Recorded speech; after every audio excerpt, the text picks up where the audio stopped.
recibistes, ouviste e vistes em mim, isso fazed. Ainda quando pecamos e cometemos erros, se reagimos como Deus quer, de humilhar-nos, confessar, pedir perdão, também nisso podemos ser modelo nos momentos de erro. Eu tenho visto discípulos muito aliviados quando eu confesso a eles meus pecados. Muito aliviados. Porque também aprendem que eu também cometo erros e pecados. E aprendem como tem que resolver esses pecados. Também nisso podemos ser exemplo, não do pecado, sino da confissão do pecado. Paulo tinha muito claro o princípio de que a igreja se edifica por modelos. Os novos se impressionam com nossas palestras, com nossas palavras, com nossas pregações, os ensinos. No início se impressionam. Mas depois de algum tempo, eles não seguem nossos ensinos. Seguem nossos exemplos. Se nós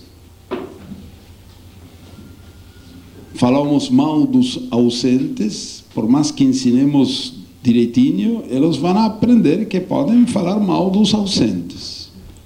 Se nós criticamos, eles aprenderão que podemos criticar. Se eles nos veem a nós avarentos, egoístas, podemos falar um grande sermão sobre o amor, mas eles vão seguir nosso exemplo. A exégese e aplicação de nossos sermões, eles entenderão não por nossas ilustrações homiléticas, sino por a ilustração de nossa vida. Cristo é o modelo perfeito e absoluto, mas entre Cristo e os discípulos novos é necessário que os discípulos mais crescidos sejam exemplo. Considerando tudo isso, o apóstolo disse a seu discípulo Timóteo: nenhum despreze tua mocidade, mas sê exemplo dos fiéis em palavra, conduta, amor, espírito, fé, pureza. Pedro disse aos presbíteros: apacentai a grei de Deus, o rebanho que está entre vós, sendo exemplos do rebanho.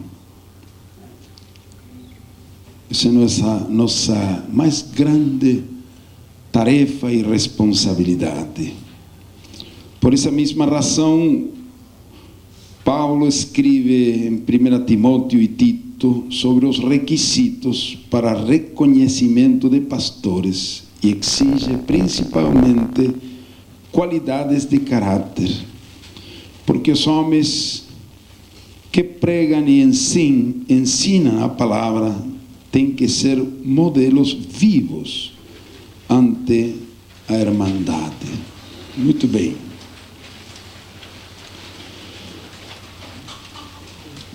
O mundo ficou sem referencial, longe de Deus, e Deus instalou entre os homens o grande modelo que é Jesus Cristo. Amém? Esse é nosso referencial absoluto e o modelo perfeito que Deus colocou para toda a humanidade. O plano de Deus é conformar-nos à imagem, ao caráter de seu Filho. Jesus Cristo tinha consciência disso, por isso ele disse assim: aprended de mim, que sou manso e humilde de coração. El que quer ser o primeiro entre vós será vosso servo, como o filho do homem não veio para ser servido, sino para servir e dar sua vida em resgate por muitos. Você vê como Jesus permanentemente disse, como eu, como o filho do homem, e assim. Pois exemplo os tenho dado para que, como eu os fiz, vós também façais uns aos outros. Declarou isso naquela ocasião quando lavou os pés de seus discípulos. Que exemplo, não? Tremendo. Quem vai lavar os pés? O escravo, o servo não estava naquela oportunidade, escravo da casa. Jesus, com toda a naturalidade, aquilo impactou. Que modelo, que exemplo prático. E Jesus acrescentou esta expressão, dizendo, exemplo tenho dado. Um novo mandamento vos dou, que vos ameis uns aos outros como eu os tenho amado, que também vos ameis uns aos outros. Pedro apresenta a Cristo como nosso modelo, gran modelo, quando declara, pois para esto fostes chamados, porque também Cristo padeceu por nós, deixando-nos exemplo, para que sigais suas pisadas, o qual não fez pecado, nem se encontrou, achou engano em sua boca, quem quando o maldeciam não respondia com maldição, quando padecia não ameaçava, sino encomendava a causa ao que julga justamente. Que palavras maravilhosas. Pedro coloca Jesus como nosso modelo e disse, fomos chamados para isso. Nos momentos de padecimento, quando somos amaldiçoados, quando temos que sofrer injustamente, tomar o exemplo de Jesus, nosso grande referencial. Amém? Agora, irmãos, nós temos um problema. Jesus fisicamente não está aqui. Os apóstolos tinham um modelo próximo em Jesus, vieram a Ele, conviveram com Ele. João teve o privilégio de colocar sua cabeça no peito de Jesus.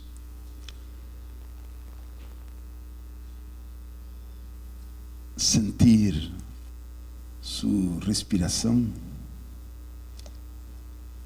batida do coração. Eles vieram a Jesus nos detalhes da convivência dia a dia, não simplesmente na hora da pregação, na hora dos milagres, sino aqueles detalhes pequenos que só a convivência pode dar. E ficaram impressionados. E eles dizem, João diz, vimos sua glória, sua qualidade, glória como unigênito do Pai, cheio de graça e verdade. lei foi dada por Moisés, mas a graça e a verdade vieram por Jesus Cristo. E em sua carta, muitos anos depois já, João, idoso, escreve: aquilo que viram nossos olhos e contemplamos, aquilo que ouvimos com nossos ouvidos e palpamos com nossas mãos, tocante ao verbo de vida, isso vos anunciamos. Eles viveram muito perto de Jesus. Que privilégio, não? Mas não todos os que vieram a Jesus fisicamente o conheceram a Ele. Porque não é simplesmente uma observação exterior, física, humana. Como nós hoje, com 2000 anos de distância, podemos conhecer a Jesus, o grande modelo instalado por Deus entre os homens. Efésios 4:13 é um texto muito importante, é um capítulo muito importante, é um livro muito importante. Diz Paulo aí que até que todos cheguemos à unidade da fé e do pleno conhecimento do Filho de Deus, a perfeita varonilidade à medida da estatura da plenitude de Cristo. Todos podemos chegar ao conhecimento pleno do Filho de Deus. Esse é o plano de Deus. E na medida que cheguemos ao conhecimento pleno do Filho, seremos transformados e chegaremos à estatura da medida da plenitude de Cristo. Então Deus providenciou recursos para que nós conheçamos perfeitamente a Jesus, plenamente a Jesus.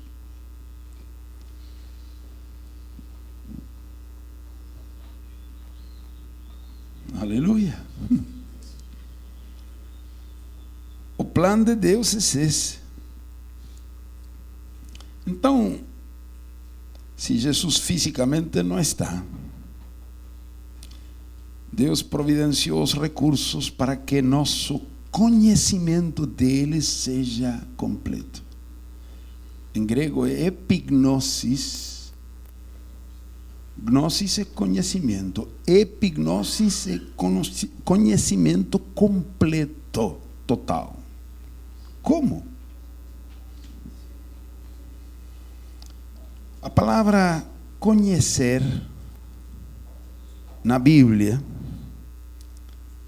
tem outro significado diferente ao que aquilo que hoje no Ocidente conhecemos. No Ocidente nós herdamos mais bem o conceito, a concepção grega, helênica do conhecimento, que equivale a um conhecimento intelectual, o adquirir informação, né? Essa é a concepção grega, helênica. Pero na Bíblia predomina a mentalidade, a concepção hebraica desta palavra. Em Gênesis 4:1 diz que Adão conheceu a sua mulher Eva, a qual concebeu e deu à luz a Caim. Como conheceu?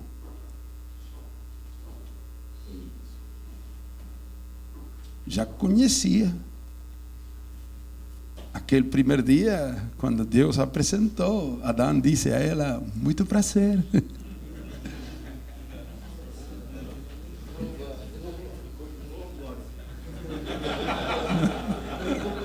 Oh, glória.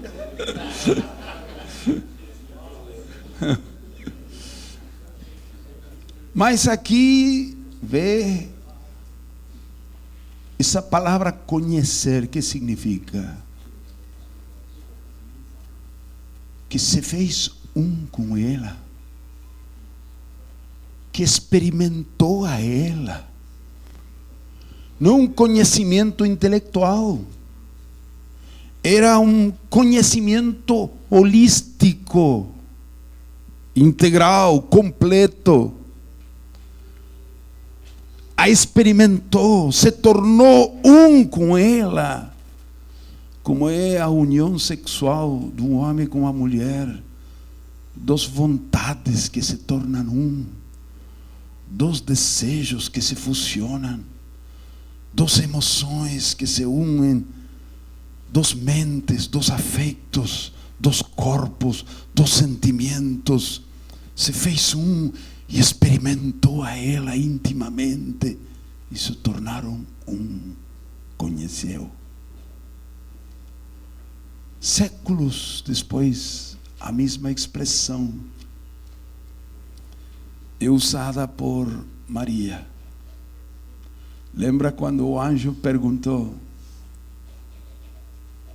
como pode ser? Eu não conheço o varão.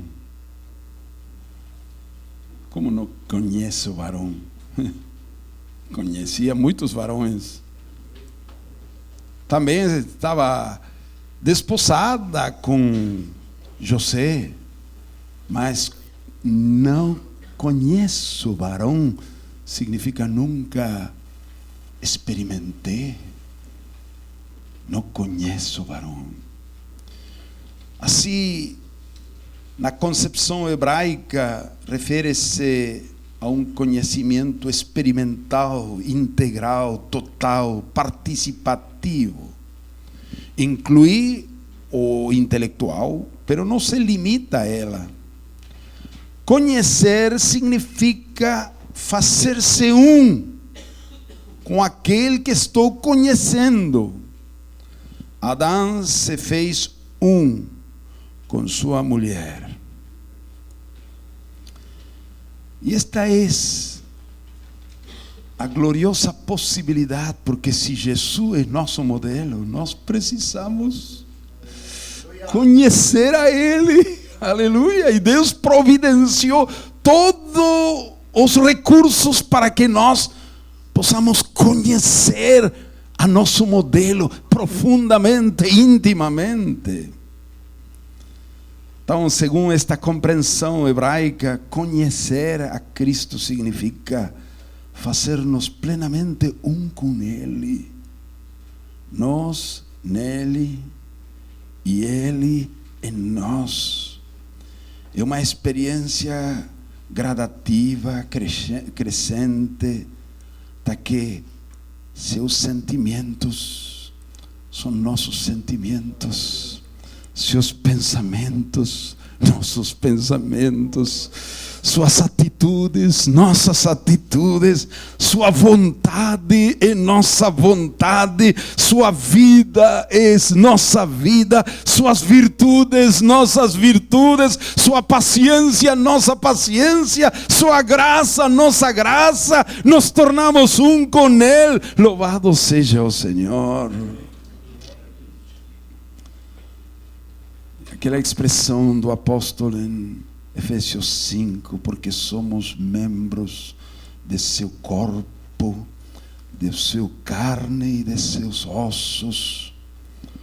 Por isso deixará o homem a seu pai e a sua mãe, e se unirá à sua mulher, e os dois serão uma só carne.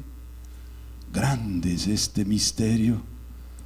Pero eu vos digo com respeito de Cristo e da igreja. Que mistério maravilhoso. Aleluia. Agora, irmãos, como podemos conhecer ao Filho de Deus? Mediante duas operações conjuntas e inseparáveis em nós: o testemunho dos apóstolos nos evangelhos e o testemunho do Espírito Santo em nós. E essas duas coisas não podem ser separadas.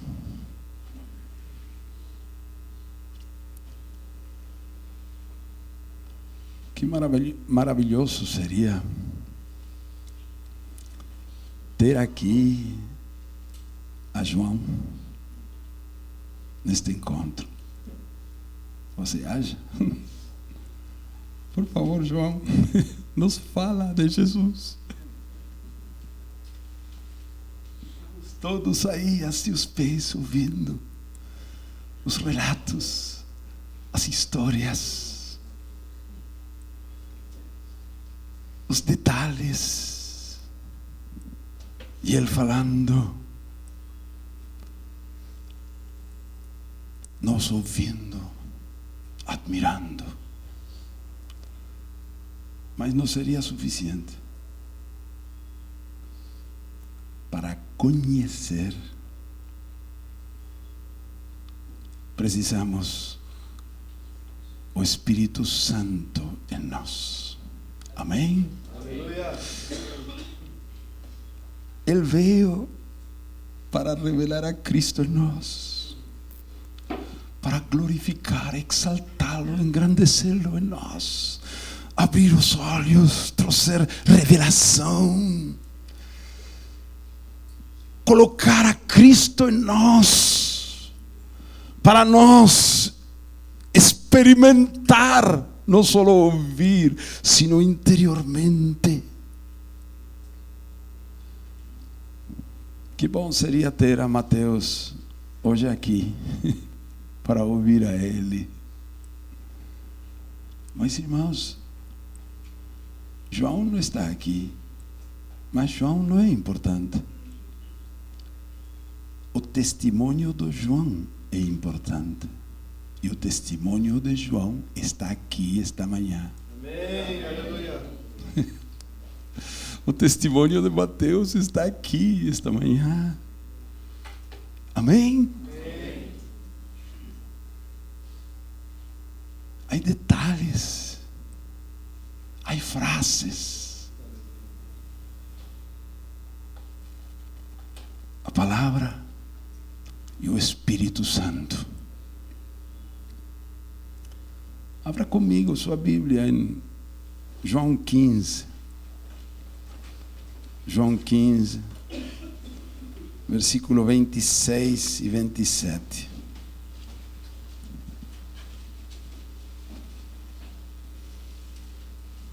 Aqui está os dois testemunhos que precisamos para conhecer ao Filho de Deus. Disse Jesus: quando vier o Consolador, que eu da parte do Pai vos enviarei, o Espírito da verdade que procede do Pai, ele testificará de mim.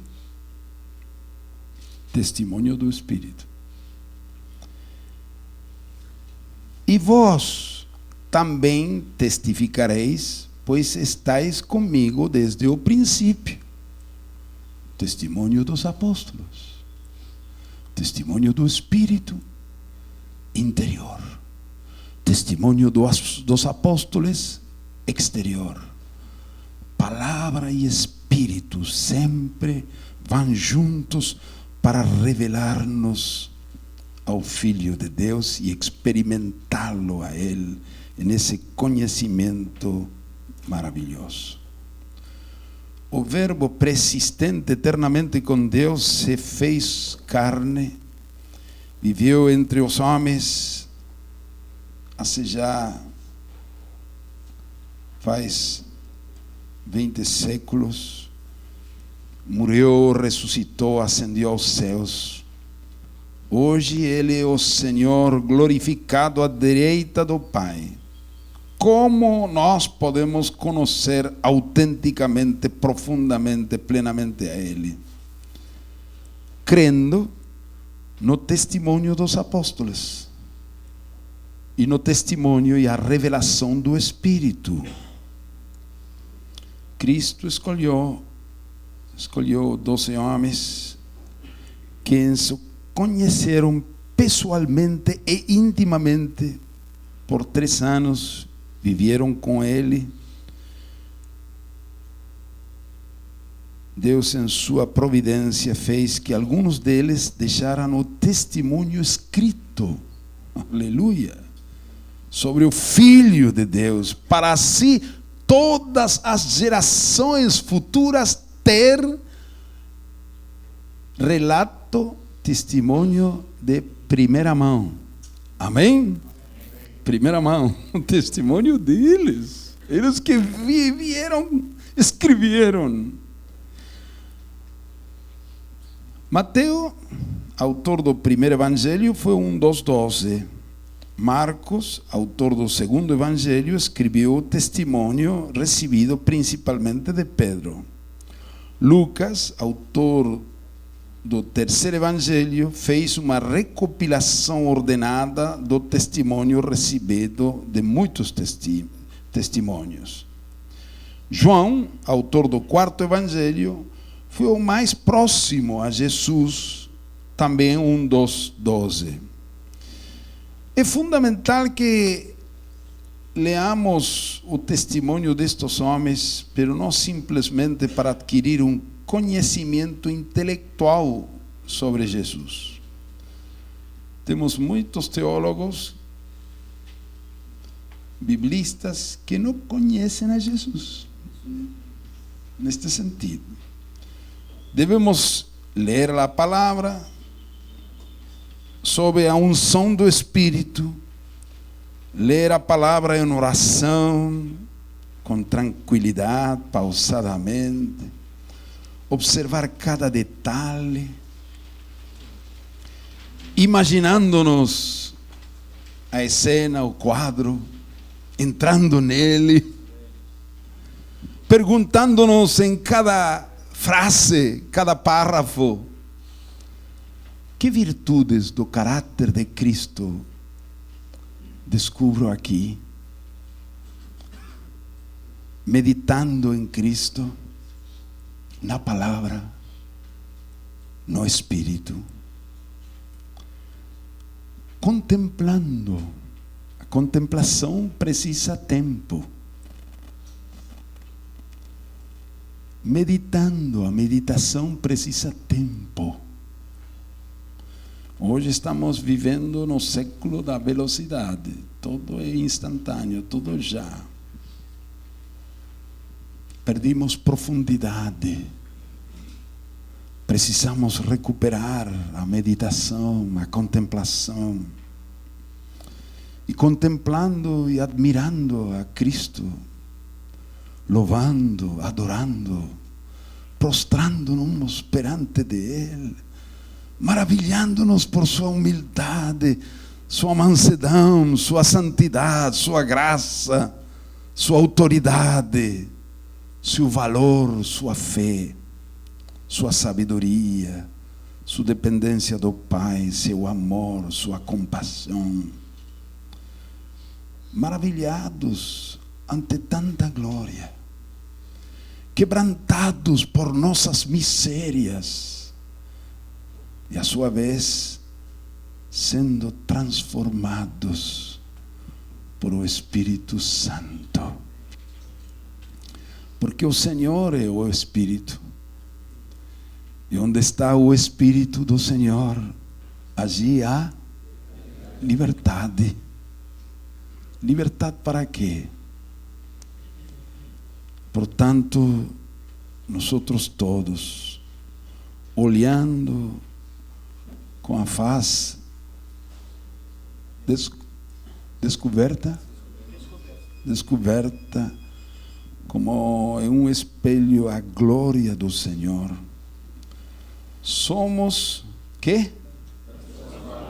Transformados. De glória em glória. Na mesma imagem, como por o Espírito do Senhor. Irmãos, é possível conhecer a Jesus. Não precisamos imaginar coisas fora da palavra ou perder-nos em elevações místicas longe da palavra. Precisamos ouvir o testemunho dos apóstolos sobre Jesus e na revelação do Espírito e a palavra, Espírito e palavra, meditar, contemplar, admirar, olhar, ficar maravilhados, prostrar-nos, adorar. Muitas vezes eu pensava que para orar tem que fechar os olhos. Eu não encontrei nenhum versículo bíblico que diz isso. Às vezes é bom fechar os olhos para não distrair, mas eu achei uma riqueza orar com olhos abertos, com a Bíblia aberta. Orar lindo, ler orando, meditar, louvar, adorar, entrar no texto, no testemunho dos apóstolos, o testemunho do Espírito, aquela dinâmica do Espírito e a palavra, ficar maravilhado, quebrantado, e aí o Espírito vai revelando a palavra e o Espírito vão operando conjuntamente para nós ser transformados à sua imagem e semelhança. Amém.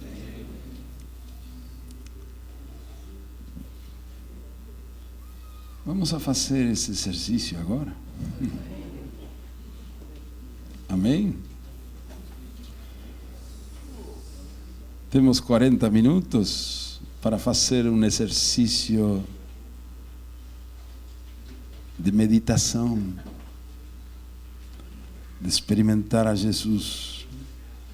Vamos a Mateus capítulo 3, tomando um texto muito simples.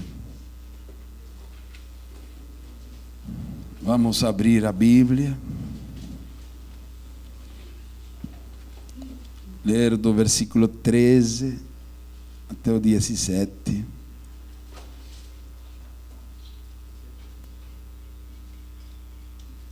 Nós vamos a ler em comunhão com o Espírito Santo que está aqui, está entre nós, está em nós. Amém? E nós pedimos ao Pai que Espírito de sabedoria e de revelação desça sobre nós agora. Abre os olhos de nosso coração. Revela-nos, Pai, através de Teu Espírito, a Teu Filho, em Tua palavra, neste testemunho dos apóstolos. Em nome de Jesus.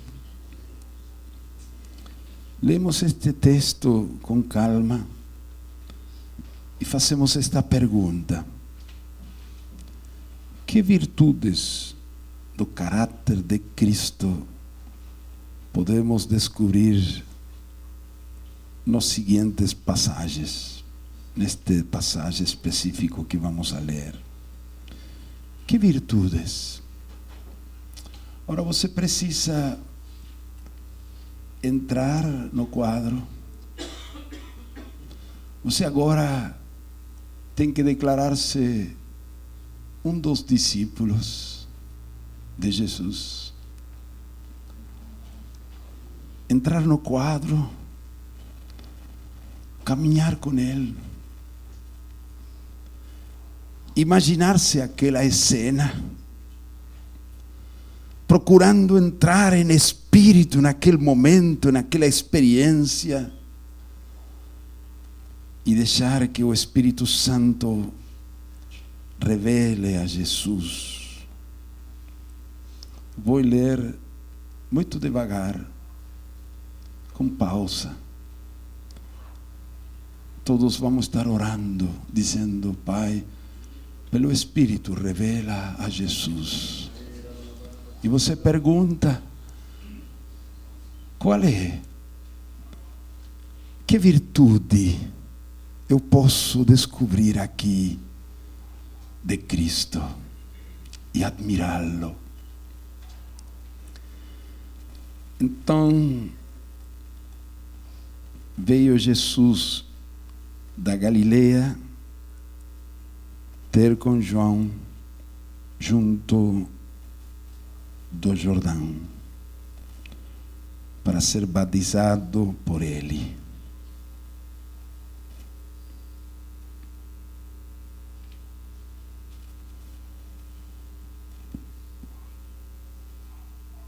Jesus na Galileia, e longe, vem para João ao Jordão para ser batizado por ele.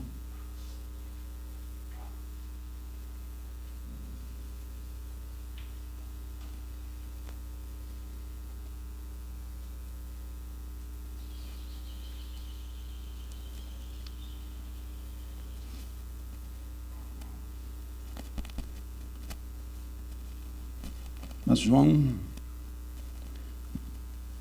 tentava dissuadi-lo, dizendo: eu preciso ser batizado por ti, e vens tu a mim?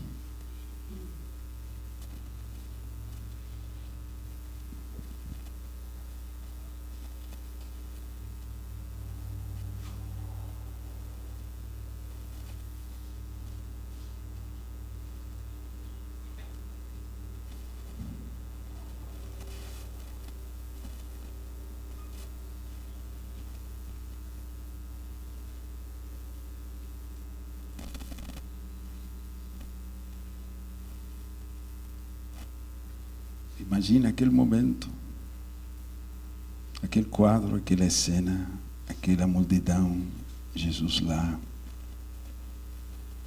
e esta conversa.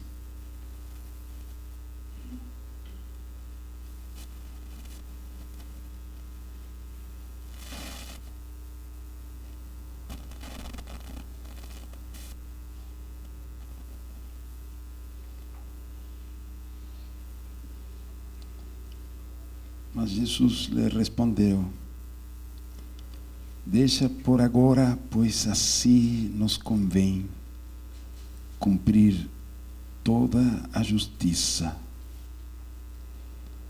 Então João consentiu.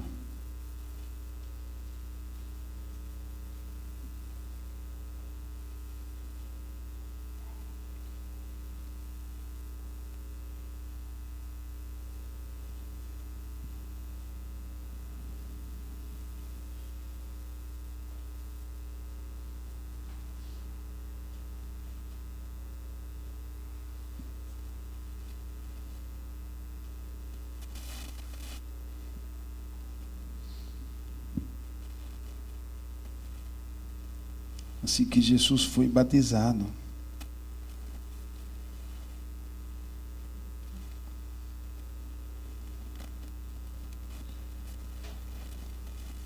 Saiu logo da água.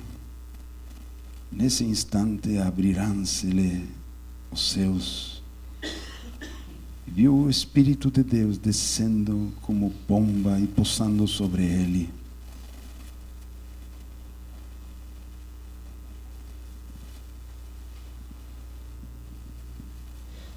E uma voz dos céus disse: este é meu filho amado, em quem me comprazo.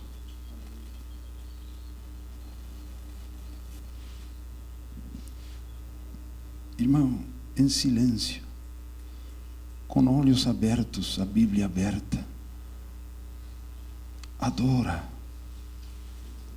ao Senhor, admira Ele, contempla Ele nestas virtudes que você vê aí pelo Espírito. O Espírito vai impressionar alguns aspectos de Jesus. Louva Ele, adora Ele, admira Ele agora. No Espírito. Aleluia. Aleluia.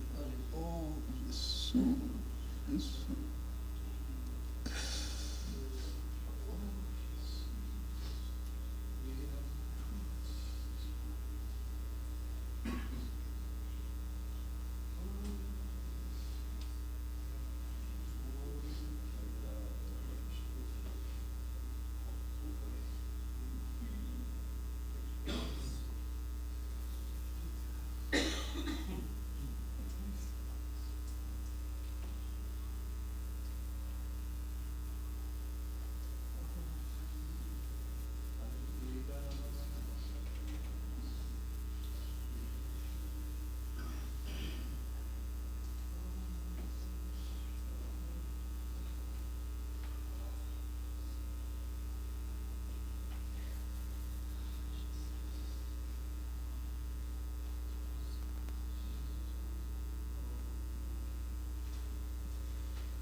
Vamos a versículo 13, irmãos, novamente. Você pode falar e señalar que virtude você vê aí em Jesus. Explicar brevemente por que você deduz que há uma virtude lá. Então veio Jesus da Galileia ter com João junto do Jordão para ser batizado por ele. Que virtude?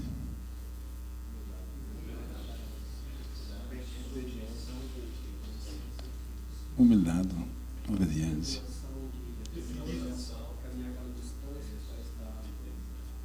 Determinado, é longe, não?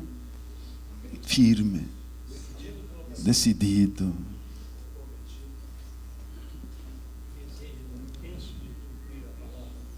Desejo intenso. Não tinha uma 4x4. Não tinha ônibus para ir lá, mas tem que ir. Sacrifício. Caminhar tudo isso. É? Expectativa dele.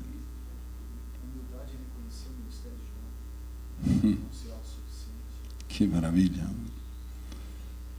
Eu fico envergonhado.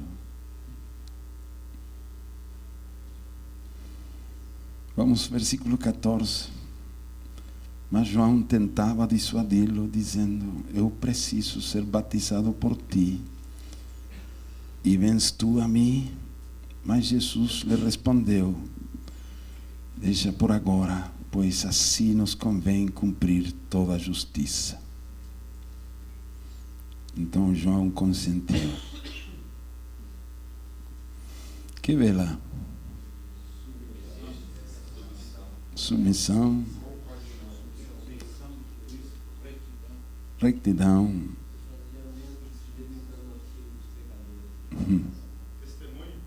Imagina. Aí como disse Wallace, tinha uma fila de pecadores. Jesus, espera um pouquinho. Jesus chegou aí, entrou na fila dos pecadores. Ele não se preocupou ser confundido com um pecador. Tampouco ele tirou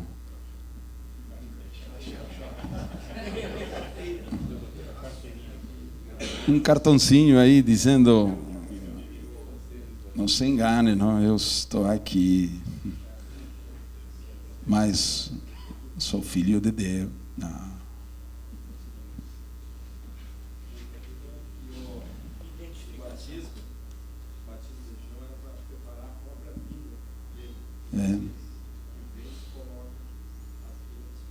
É maravilhoso. Identificação conosco. Ele se colocou. Não tinha pecado. Se identificou conosco. Se colocou nessa fila em meu lugar, em teu lugar. Amém? Estava assumindo plenamente nossa humanidade, nosso pecado. O irmão aí dizia uma coisa mais.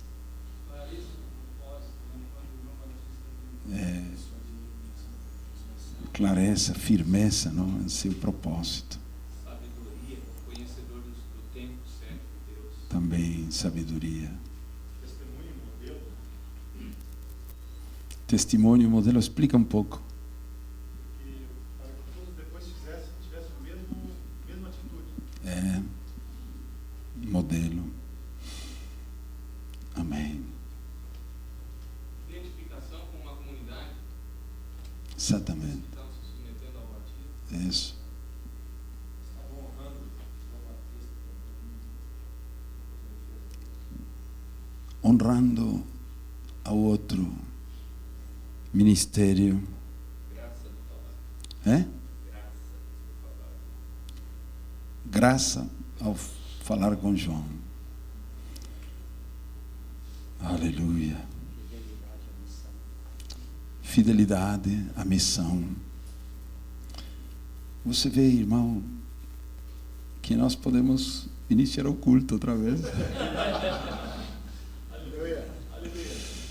E assim, só parar, estar tranquilo, não apressado. Entrar na palavra, entrar no quadro pelo Espírito.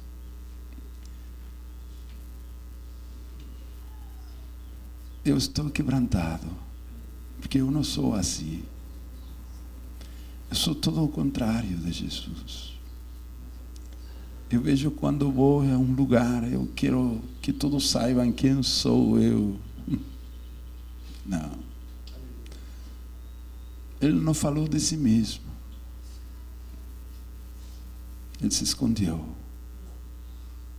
Foi o Pai que revelou.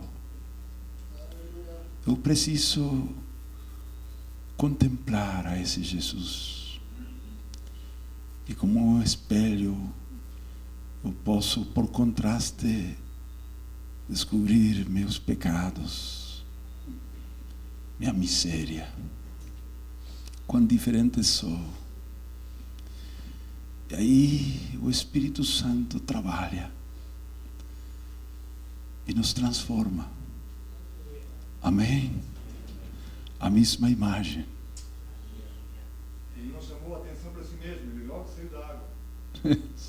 Logo saiu da água.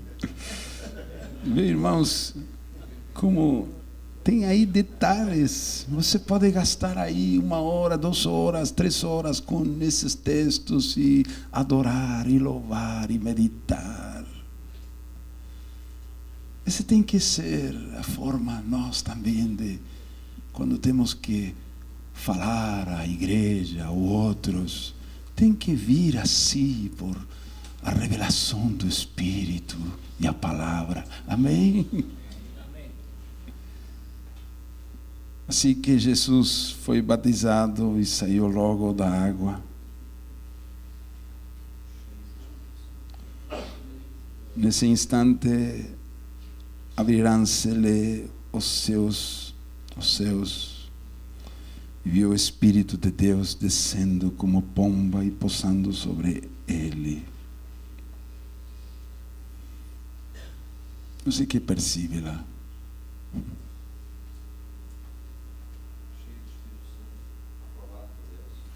Aprovado por Deus. Ungido por o Espírito.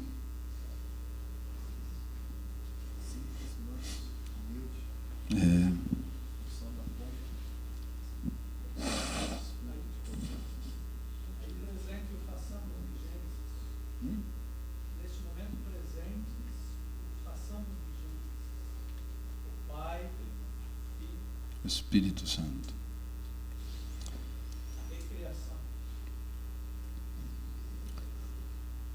Ele não.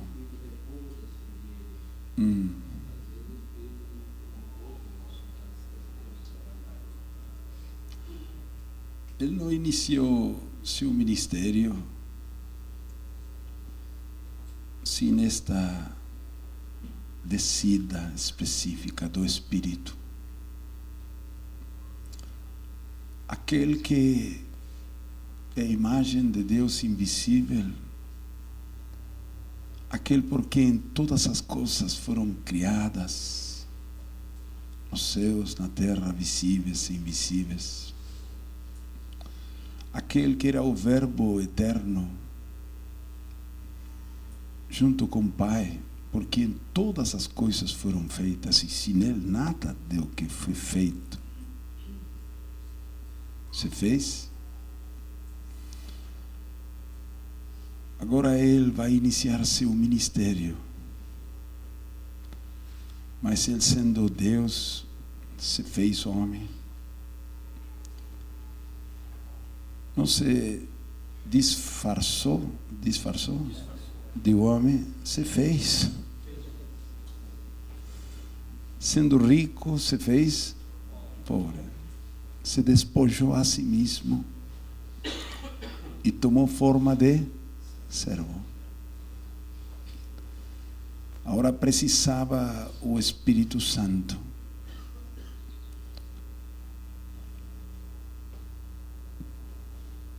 E depois declarou: não pode o filho fazer nada por si mesmo, senão o que veio fazer ao Pai. As palavras que eu falo não são minhas. O Pai que mora em mim, Ele faz as obras. Maravilhosa humildade, não? Dependência total do Pai. E uma voz dos céus disse: este é o meu filho amado, em quem me comprazo.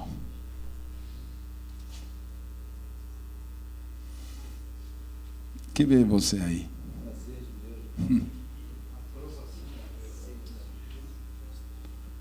Prazer, agrado, aprovação.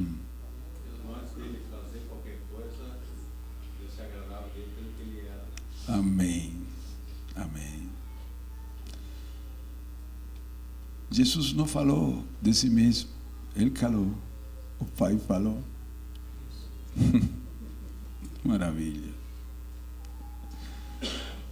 Quando nós falamos de nós mesmos, o Pai se cala.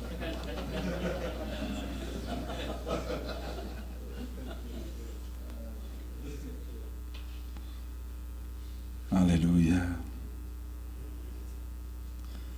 Te admiramos, Jesus. Estamos maravilhados de Ti. Jesus meu não, é outro. Jesus, Jesus de Nazaré, Tua mesma imagem eu quero ter, como Tu és de desejo ser Jesus, Jesus de Nazaré.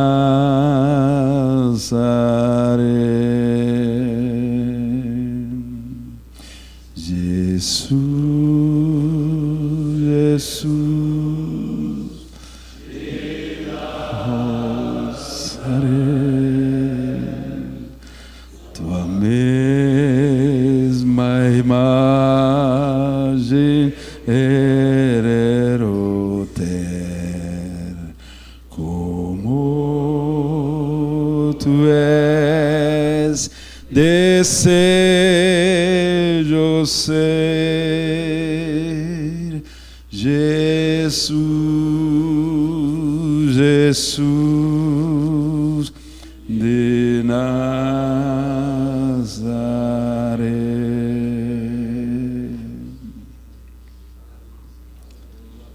Amém.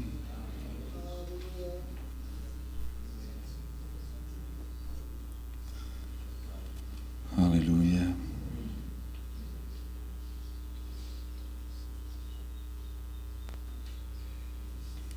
Não temos. Fala. Creio que foi iluminação do Espírito, porque nunca tinha visto isso no versículo 15, a expressão de Jesus, por enquanto. Deixa por enquanto.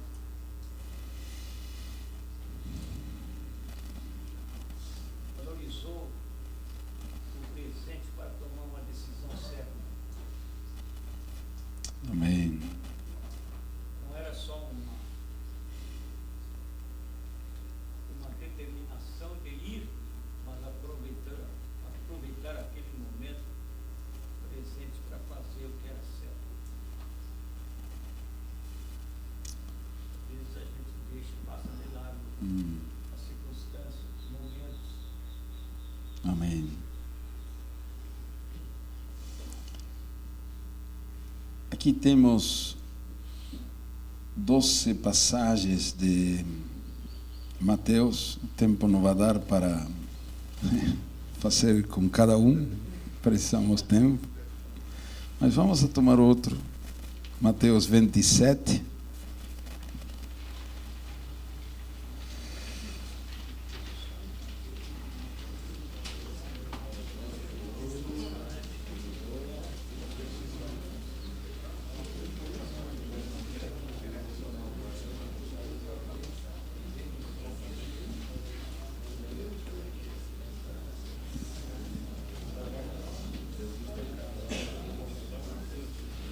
Versículos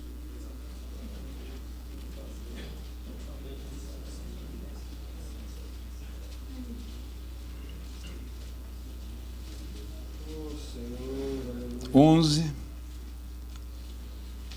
até 31.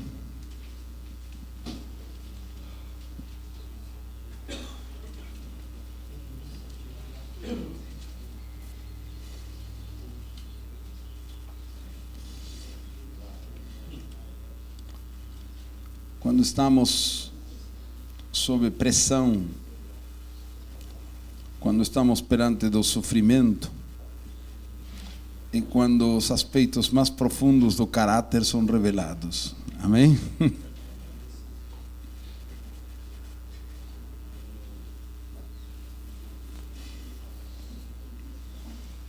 Fazemos o mesmo exercício.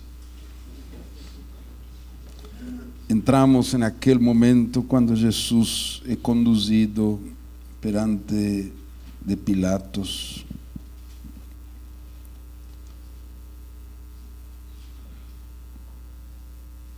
Imaginamos o quadro, a cena, pedimos ao Espírito que nos revele o caráter de Jesus. Jesus foi posto perante o governador e este o interrogou dizendo: És tu o rei dos judeus? Respondeu-lhe Jesus: Tu o dizes.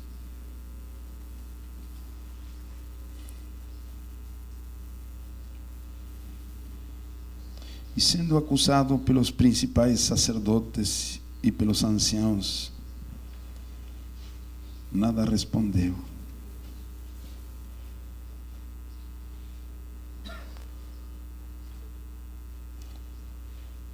Perguntou-lhe então Pilatos: não ouves quantas acusações te fazem? Jesus nem uma palavra lhe respondeu, de sorte que o governador estava muito admirado.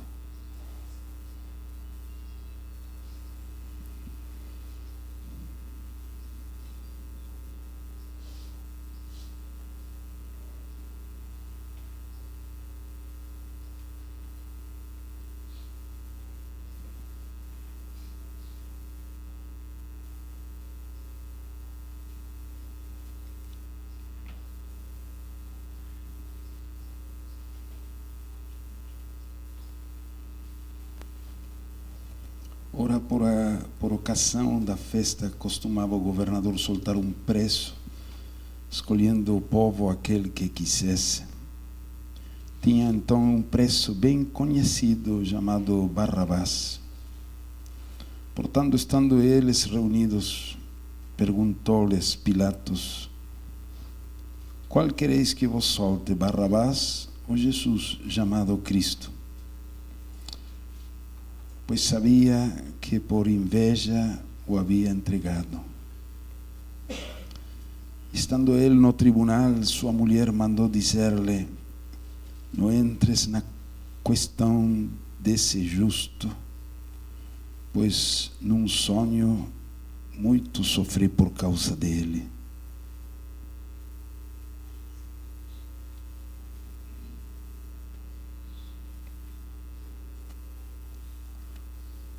Mas os principais sacerdotes e os anciãos persuadiram a multidão a que pedisse Barrabás e fizesse morrer a Jesus. De novo perguntou-lhes o governador: qual dos dois quereis vós que eu solte? Responderam eles: Barrabás. Disse-lhe Pilatos: que farei então com Jesus, chamado Cristo? Disseram-lhe todos: seja crucificado. Pilato, porém, lhes perguntou: que mal fez ele? E eles mais clamavam: seja crucificado.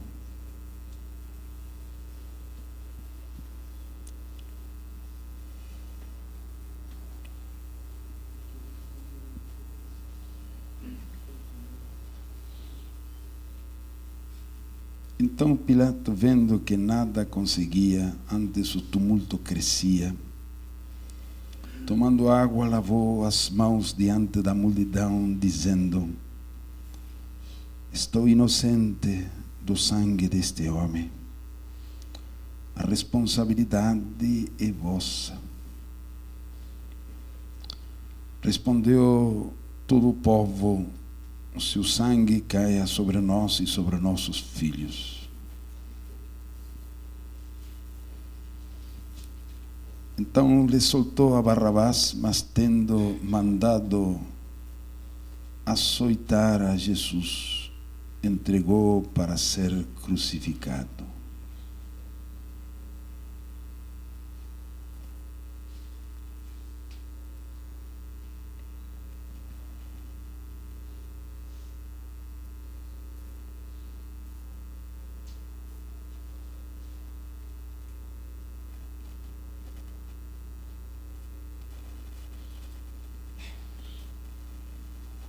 Em seguida, os soldados do governador, conduzindo Jesus ao pretório, reuniram em torno dele toda a corte e, despindo-o, cobriram-no com um manto escarlate e, tecendo uma coroa de espinhos, puseram-la na cabeça. Na mão direita puseram um câniço y ajoelhándose diante de él, escarnecían, diciendo: Salve, Rei dos Judeus. E cuspindo nele, tiraram-lhe o cániço e batiam-lhe com ele na cabeça.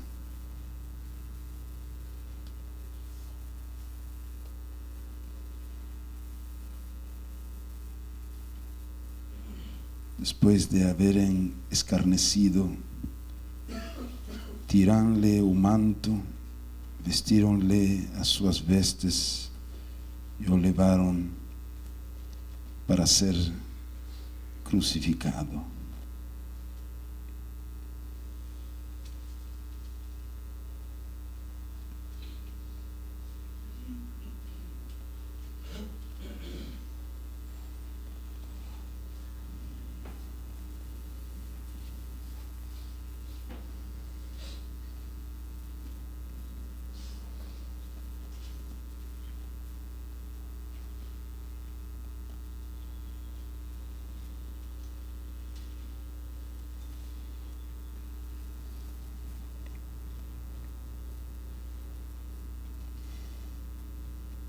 Na primeira parte deste testemunho dos apóstolos, que vemos?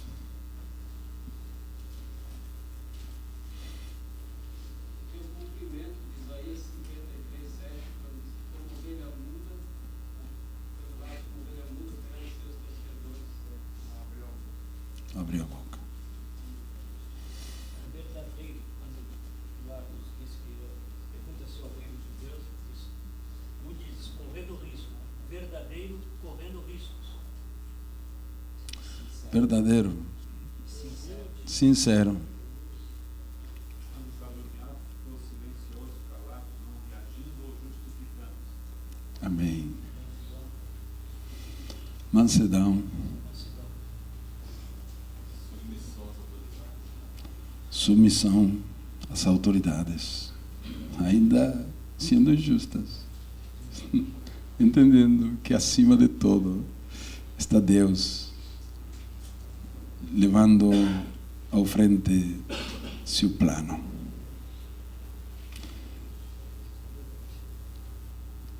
Na segunda parte, que virtudes de Cristo você vê?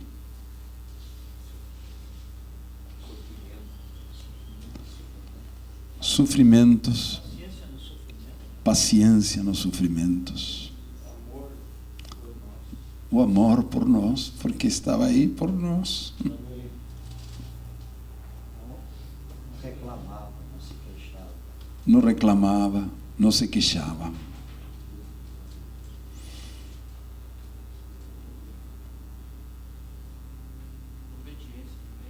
Obediência.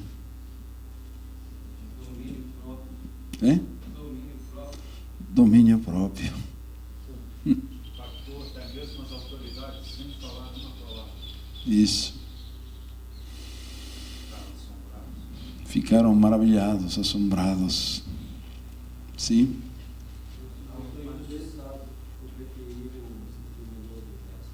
A ver, não entendi. Não se mostrou injustiçado por preferir um criminoso ao invés dele. Irmão?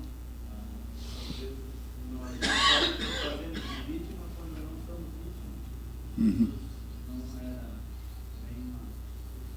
uma causa e acabou completamente. Amém. Amém. Cumpriu integralmente a sua missão, salvando, dando oportunidade até a Barrabás. Mas não foi cotejado no momento, não foi Amém. salvador. Exerceu misericórdia, foi o momento. Misericórdia. Fé na adversidade. Fé na adversidade. Fé na adversidade. Despojando-se de sua grandeza, de seu poder, entregou-se ao seu perverso. Sim. Confiança no Pai. Confiança no Pai. Ofertou tudo, ele mesmo. Amém. Assumiu a dor por a morte. Assumiu a dor por a morte. Assumiu odor por a morte. Até seus inimigos reconheciam sua justiça e santidade. Amém.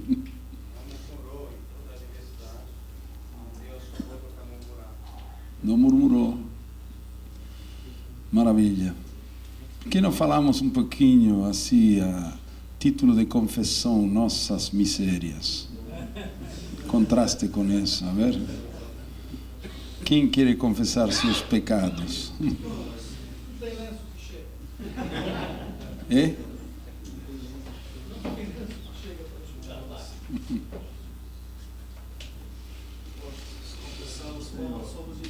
Sim, Senhor. Uma vez essa boca para reclamar. Estamos prontos para fazer justiça. Oh, Senhor, Senhor.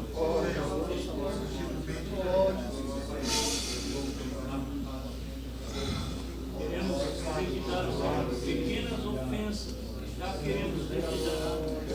É verdade, Senhor.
Senhor, eu quero ser como tu, mas nem sempre me esforço. Oh, Senhor, é verdade, é verdade.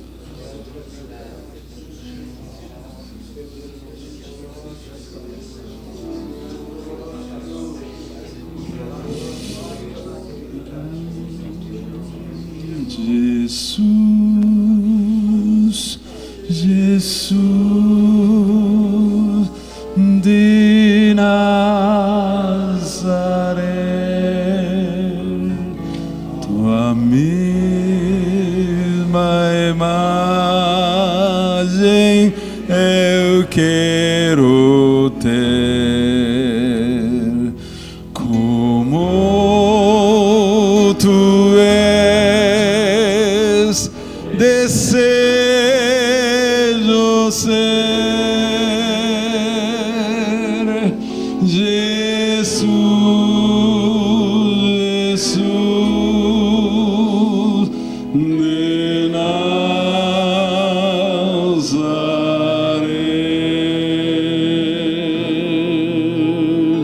Jesus,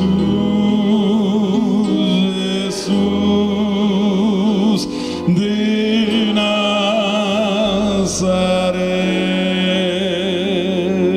tua mesma imagem eu quero ter, como tu és, desejo ser. Jesus, Jesus de Nazaré.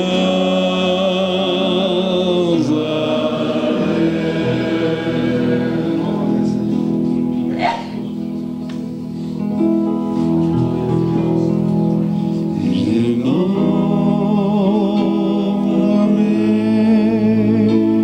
Senhor Jesus, já não quero ser igual.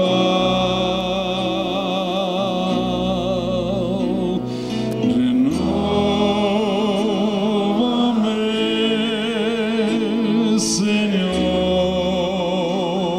Jesús, ponme tu corazón, porque tudo que há dentro de mim necessita ser mudado, Senhor, porque tudo que há dentro de meu coração necessita mais de ti.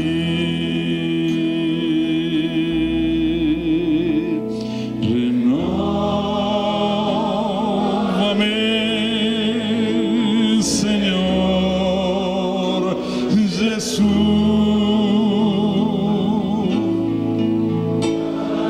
Quero ser igual. Renova-me, Senhor Jesus. Põe em meu tu coração, porque tudo que há dentro de mim necessita ser mudado, Senhor, porque tudo que há dentro de meu coração necessita mais de ti.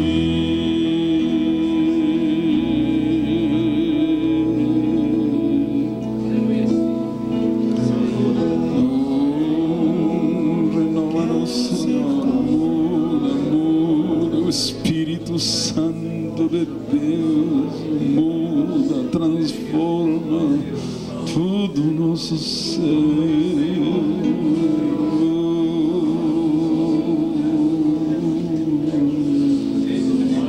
Graças.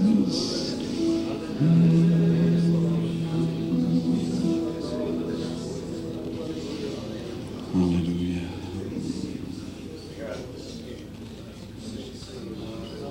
Estava presente naquela hora e dá testemunho para nós hoje. Tudo que se passou naquele lugar. Guarda esse irmão.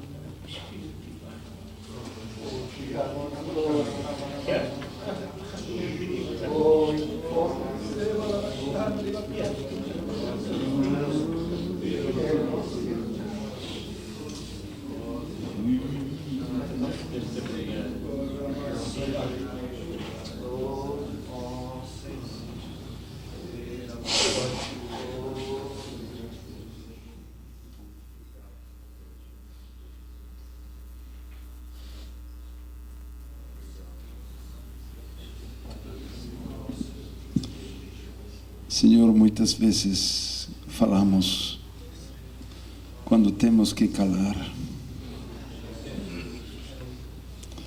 Muitas vezes respondemos quando temos que ficar calados. Ensina-nos, Senhor, a ser como Tu. Muitas vezes reclamamos, cobramos, queixamos, reagimos, Senhor, quando fazem alguma injustiça, nos iramos.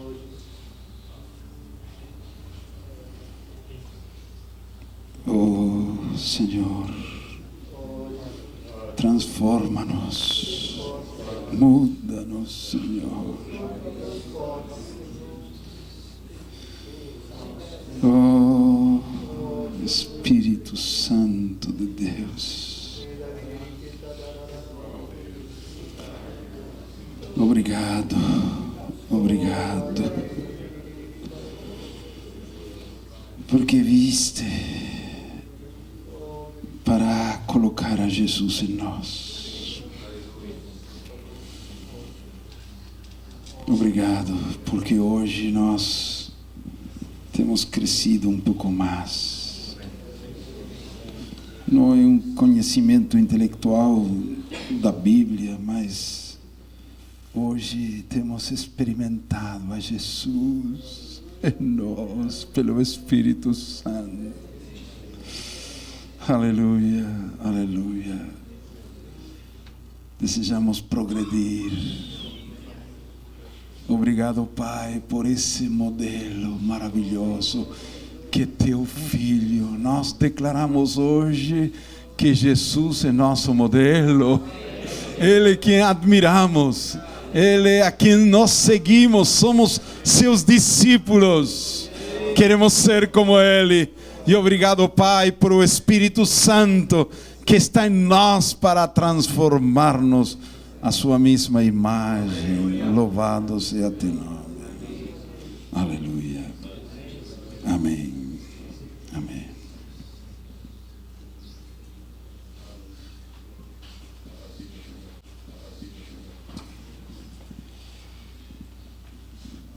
Mas o que para mim era lucro, considero perda por causa de Cristo.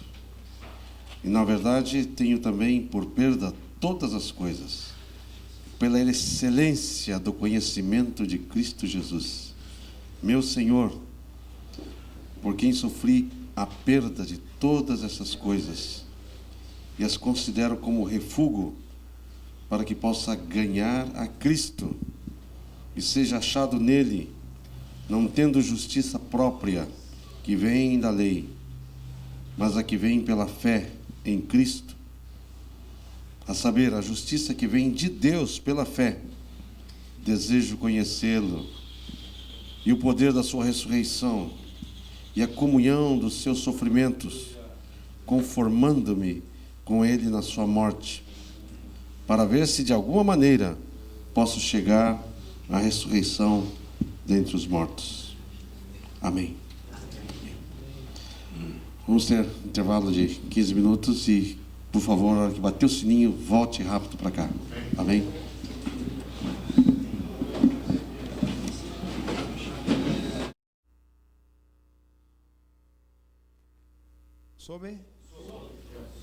Sob o senhorio de Cristo.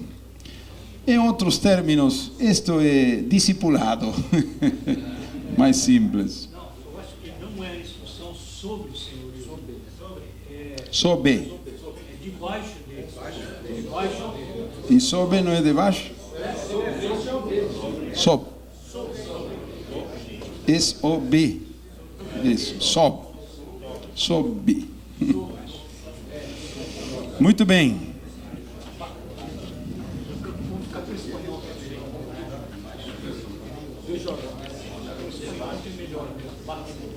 Baixo. Debaixo. Debaixo. Debaixo é melhor. Muito bem.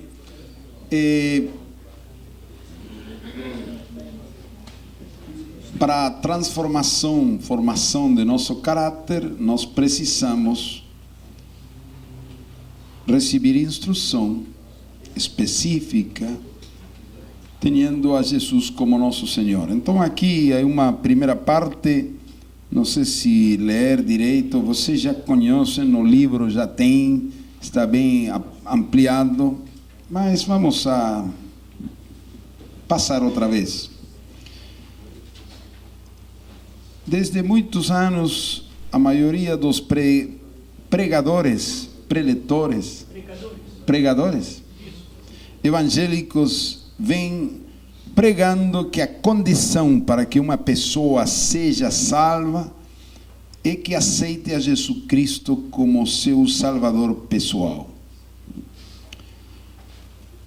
Lógico que Jesucristo é o único Salvador. A Bíblia ensina com suficiente clareza que fora de Ele não há salvação. Por isso, o assunto não é esse, sino qual é a condição para que esse Salvador, único Salvador, me salve. Qual é a condição? Não existe nenhum só versículo na Escritura que afirme que Jesucristo me salva quando eu reconheço como meu Salvador.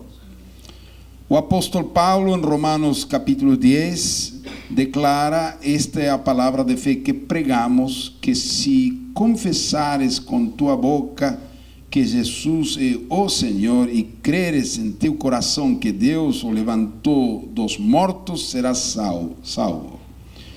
Não só este versículo, sino um cuidadoso estudo através de todo o Novo Testamento nos revela que a condição para ser salvo é reconhecer, confessar a Jesus Cristo como o Kyrios. Kyrio é a palavra grega traduzida ao português por Senhor.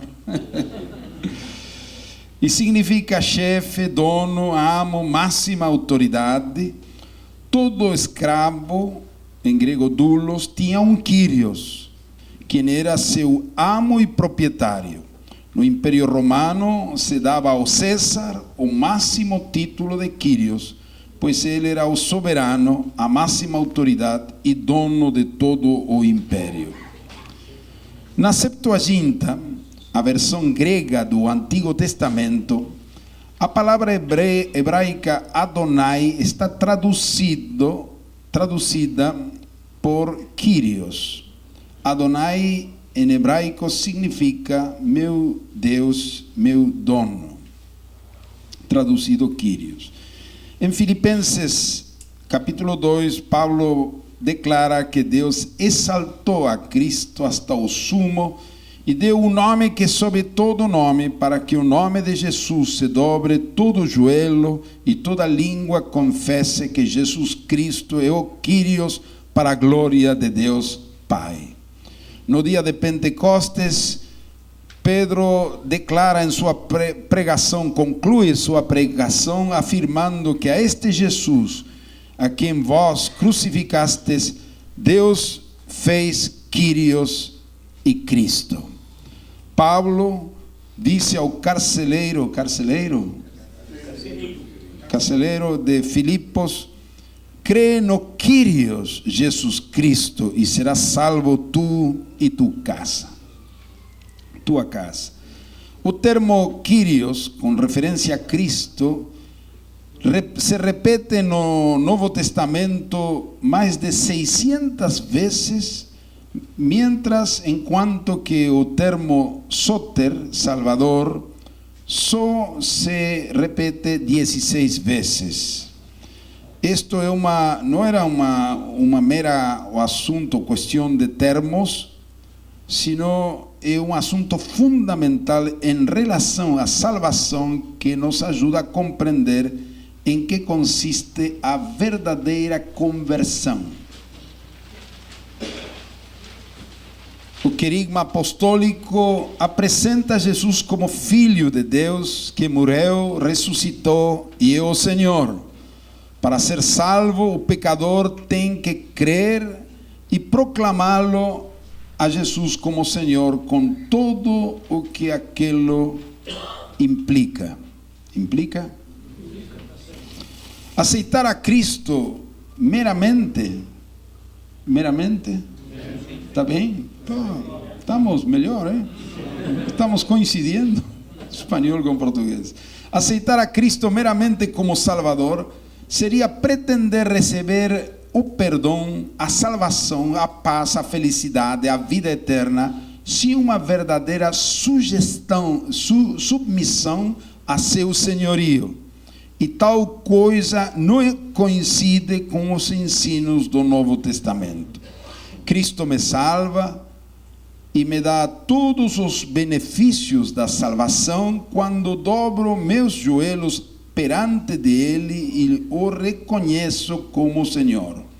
Isto indica o fim da rebelião e a aceitação incondicional de seu governo e autoridade sobre minha vida. É a entrega de tudo o que sou e tenho, incluindo minha família, minha casa, meus bens, meu dinheiro, meu tempo, meus planos e, sobretudo, minha vontade. Reconhecer a Cristo como Senhor não só é a condição sine qua non para a salvação, sino também é o que fará possível que o novo discípulo, ao ser instruído, seja edificado e formado à imagem de Jesus. Então, não simplesmente a condição para a conversão, a salvação, sino agora para a sua transformação, para alcançar o alvo de Deus, que é conformar-nos à imagem de seu Filho. As mesmas palavras de Jesus Cristo são claras e terminantes com respeito a isso. Já temos feito menção de Mateus 7, 21 a 27. Vamos a ler porque é básico para tudo o que estamos afirmando aqui. Mateus 7, 21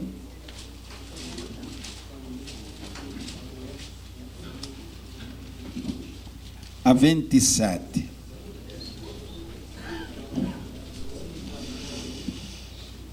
Nem tudo o que me diz Senhor, Senhor, entrará no reino dos céus, mas aquele que faz a vontade de meu Pai que está nos céus. Muitos me dirão naquele dia: Senhor, Senhor, não profetizamos nós em teu nome? E em teu nome não expulsamos demônios? E em teu nome não fizemos muitos milagres? Então lhes direi abertamente: nunca vos conheci, apartai-vos de mim, vós que praticais a iniquidade. É muito sério este texto. Importante ver que esta gente aqui que ficou fora, eles tinham certeza que tinham que estar dentro. Eles tinham certeza de sua salvação, mas ficaram fora. Eles expõem suas credenciais, dizendo: fizemos milagres, profetizamos, expulsamos demônios. Nada disso adianta. Não todo aquele que diz Senhor, Senhor. Então nós concluímos que há duas classes de crentes ou cristãos. Os dois chamam a Jesus Senhor com a boca, mas não com a vida. É uma confissão externa, mas não uma realidade. Jesus esclarece com muita segurança, com muita certidão: não todo aquele que diz Senhor, Senhor, sino aquele que faz a vontade do Pai. Amém? E para esclarecer este princípio tão forte, dá aqui uma parábola que já temos mencionado. Portanto, todo aquele que ouve estas minhas palavras e as pratica. Como sabemos qual é a vontade do Pai? Não é que diz Senhor, Senhor, sino aquele que faz a vontade do Pai. Como sabemos a vontade do Pai? Qual é a vontade do Pai? Aqui está na didaquê. Mateus 5, 6, 7. Jesus veio e comunicou aos homens a vontade do Pai através de seus ensinos, mandamentos. A vontade do Pai foi revelada com clareza. Amém. Por isso Jesus disse: todo aquele que ouve estas minhas palavras que acabou de ensinar, Sermão da Montanha. E as pratica, não é aquele que ouve, não é aquele que prega, não é aquele que ensina, é aquele que a pratica. Será semelhante a um homem prudente que edificou a sua casa sobre a rocha, desceu a chuva, transbordaram os rios, sopraram os ventos e deram contra aquela casa, contudo, ela não caiu, porque estava edificada sobre a rocha. Aquele que ouve estas minhas palavras, mas não as cumpre, ouve, mas não as cumpre, será comparado ao homem insensato que edificou a sua casa sobre a areia, desceu a chuva, transbordaram os rios, sopraram os ventos e deram contra aquela casa e ela caiu. Foi grande a sua queda.